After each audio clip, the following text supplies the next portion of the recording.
about that? Test, test. There we go. Now we have microphone. Okay, well, hey, this is Ron with the radiologictechnologist.com blog and YouTube channel.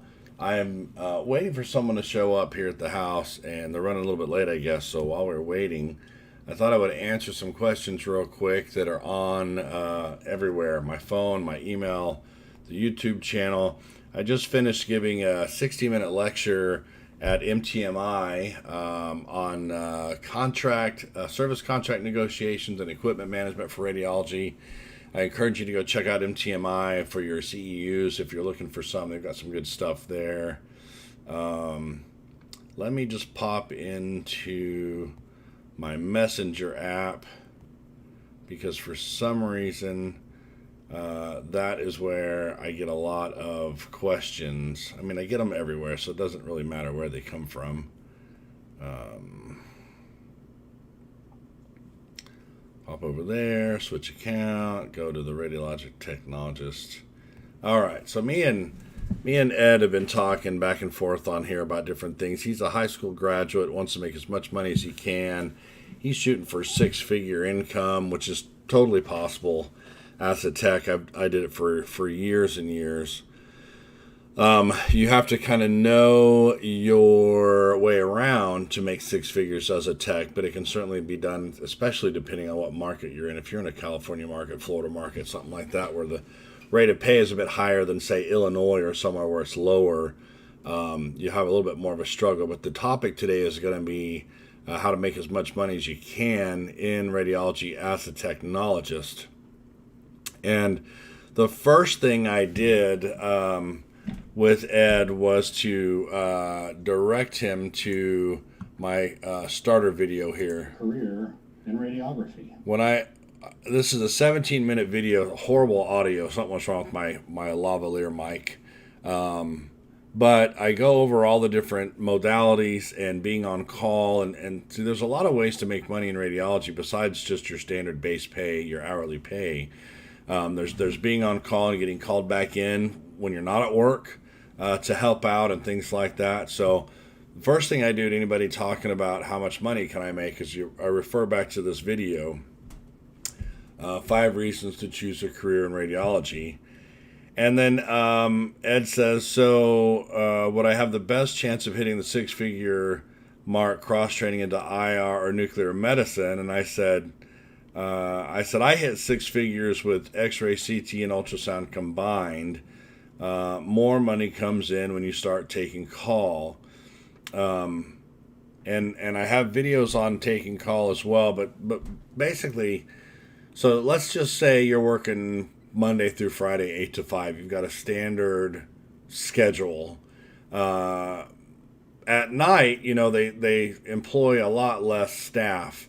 And on weekends as well, because you typically don't have the volumes at night and on the weekends that you do during the standard business day. So hospitals employ less staff, but what administrators like to do is, obviously staff as few people as possible so they don't have to pay as much to staffing expense, salary expense, but there will come times when you need more people there. And so what they do is they put people on call, meaning usually you sign up on a list or it's dictated and mandated and you have to take a rotation. But you go on call, meaning if you worked your 8 to 5 schedule and at 6 p.m.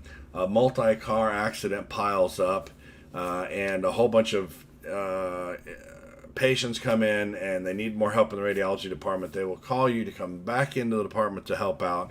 Or somebody could call out sick and they need help covering an entire shift or whatever.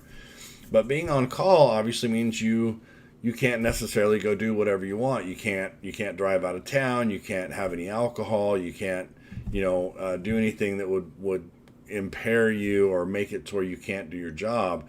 So they have to pay you to be on call. So there's typically $2 to $3 an hour that you make just being on call. That means you're going to get paid $2 to $3 an hour even if they don't call you back into work. That is called standby pay. And typically what you can do is sign up for an entire weekend of call. So, when the last full-time day tech gets off work at 5 p.m. on Friday, They'll put somebody on call at 5 p.m. on Friday, and they will be on call until Monday morning at 7 or 8 a.m. when the full-time staff comes back. So that means you have a full 24 hours on Saturday and a full 24 hours on Sunday, plus that Friday from 5 p.m. to midnight and the Monday from midnight to 7 or 8 a.m. when the staff comes back. So you're looking at over 48 hours of being on call. So if you're making $2 an hour standby and you get 50 hours worth, there's $100 you just made just to be available. You don't even have to do any work to get that. And if you took that every weekend, you're looking at $400 a month added to your paycheck just to be available.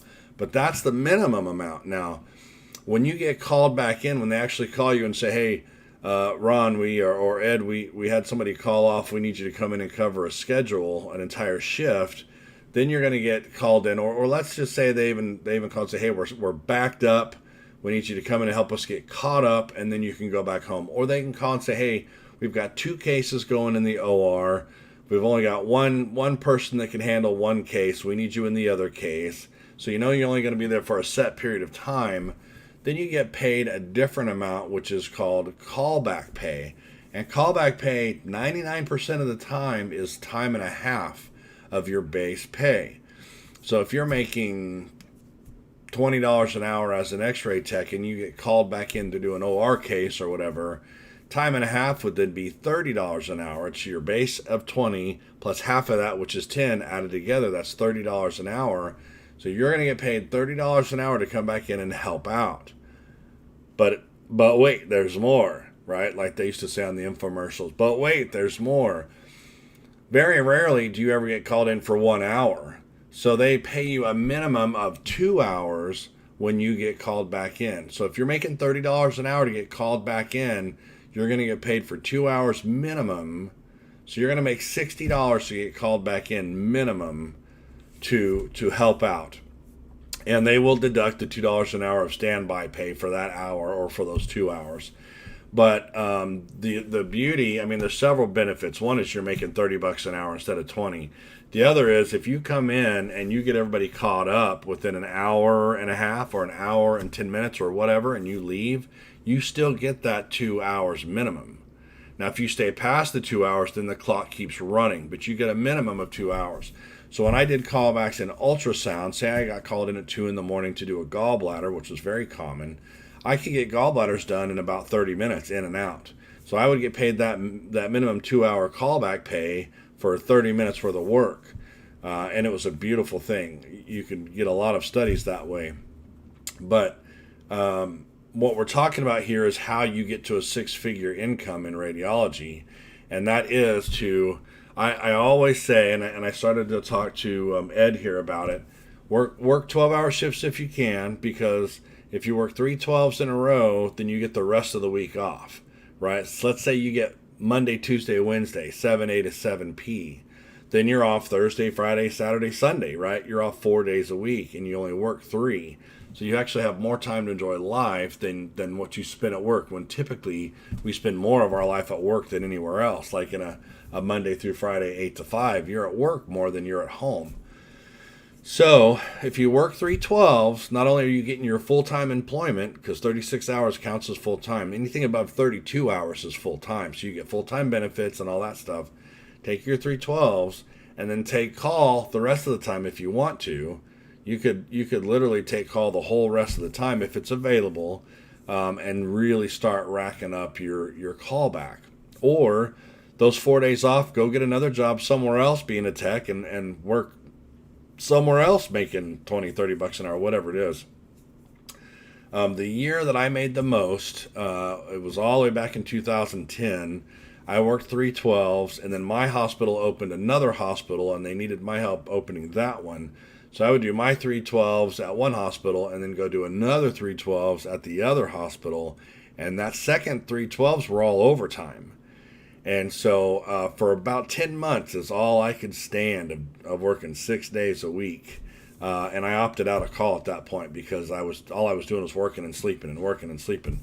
But I made close to $150,000 that year as a technologist.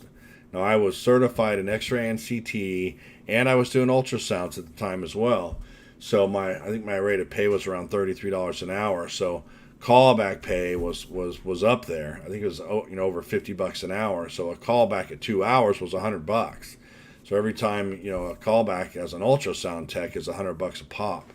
But let me finish with Ed here, because I told him I'd upload this video for him. Skip ahead a little bit. Thank you for this information. To be sure I'm fully understanding this example of a rad tech work schedule, would all those hours be spent in the hospital, or would it be a combination of hours in the hospital and on call? So that's what I just explained. Your 3 12-hour shifts are at the hospital or at your clinic or wherever you're working. That's your full-time job. Then everything outside of that is going to be your standby on-call stuff. Also, if I was to work 3 12-hour shifts in a row, wouldn't I get 5 days off? No. It's only 7 days in a week, right? I gotta shut the door. Move, dog. Quit opening the door. I'm on video. What's up? Okay. So, 7 days in a week, right? So if you work 3 12s, there's only 4 days left. So I hope that answers your question, Ed. But that is how you could work a shift, minimize your time at work, maximize your time enjoying life, and then taking your call to help with additional income.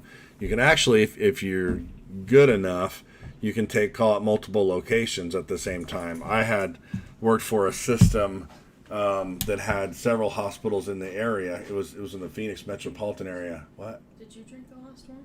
No, it should still be in there. No, it's not. Maybe it's in the regular fridge. So, shut the bathroom door back. I was in the Phoenix market. We had Phoenix, St. Luke's, Tempe, St. Luke's, and Mesa General, I think it was. Or was it Mountain View? I think it was Mountain View. And so I knew all the docs. I had worked at all locations. I took call, and where I was at, nobody wanted the call. That's the other important factor. If everybody wants the call, then you're gonna have to fight for that. I'm probably gonna have to wrap this up because there's just too many distractions now. Hey, knock it off. But if you know all the docs and you can call, the only implication there or problem is if 2 hospitals call you at the same time. I could call those ER physicians and say, hey, how important is this? Because I got another one down the street, and they'd say, oh, take your time. It's a chronic, right upper quadrant pain or whatever. So there's lots of different ways you can do it, and lots of ways you can make a ton of money. So continue working up the ladder to a higher modality to increase your pay. Shorten your days at work by taking longer shifts. I even worked 2/16 at one place and just worked Saturday, Sunday, and then I had all week off. So lots of options out there. I hope this helps. Don't forget to visit the blog. This is the radiologictechnologist.com blog, where I have a bunch of articles and things. You can contact me through there if you want, or through this YouTube channel.